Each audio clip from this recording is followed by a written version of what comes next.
the black cloud from the east.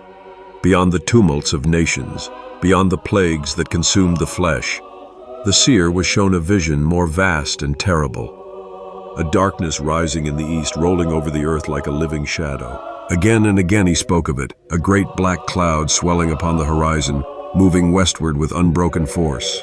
It did not scatter, it did not fade, but pressed onward, swallowing peoples and lands, leaving terror and silence in its path. Wherever it came, confusion reigned, famine followed, and the hearts of men melted. It was not a natural storm, but a scourge permitted by God. A rod lifted against a world that had broken covenant and exalted rebellion. He saw the cloud take shape above distant lands, clothed in fire and smoke, its depths alive with shrieks and groans, as though voices were carried within it. From it came the stench of death, and with it rolled winds that stripped the fields bare. It pressed steadily westward, growing broader, until it blotted out the sky. Nations trembled, yet none could resist it, for it was driven not only by men, nor by armies, but by powers of darkness loosed as the angels of light withdrew. Behind the march of soldiers and the shouts of zeal, he discerned the greater truth. It was a spiritual invasion, the hosts of evil permitted to scourge the nations. Wherever the cloud advanced, calamity broke forth. He saw the earth shake, mountains cleaving apart, rivers boiling as if fire ran through them. Cathedrals fell into ruin, marketplaces crumbled, and cities became heaps of stone. Within the cloud flashed red lightning, terrifying to behold, and thunder roared like the voice of judgment. He saw rivers of fire flowing beneath it, scorching the ground, devouring homes and fields, leaving behind only ashes. The people cried aloud, but their voices were drowned by the storm, their pleas lost in the roar of destruction. In its wake came famine. Fields yielded no harvest, flocks lay dead, and granaries stood empty. The seer saw children with hollow eyes, mothers clutching them in despair, while fathers wandered the roads seeking bread. Yet even in hunger they turned not to God but to idols and false promises. Confusion spread.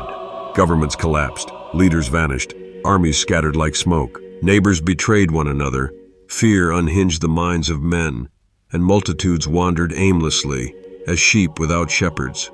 It was a darkness upon both earth and soul, for the cloud smothered reason, blinded vision, and buried truth beneath its weight. And then he beheld a terror still greater, for as the cloud reached its fullness, light itself was withdrawn. He saw the sun vanish, the moon fail, and the stars dissolve into blackness. 3 days the world lay in darkness, thicker than night, deeper than storm. Men lit torches, but their flames gave no light. Candles were set in windows, but their glow was swallowed. The darkness was alive, pressing into homes, into hearts, filling every corner.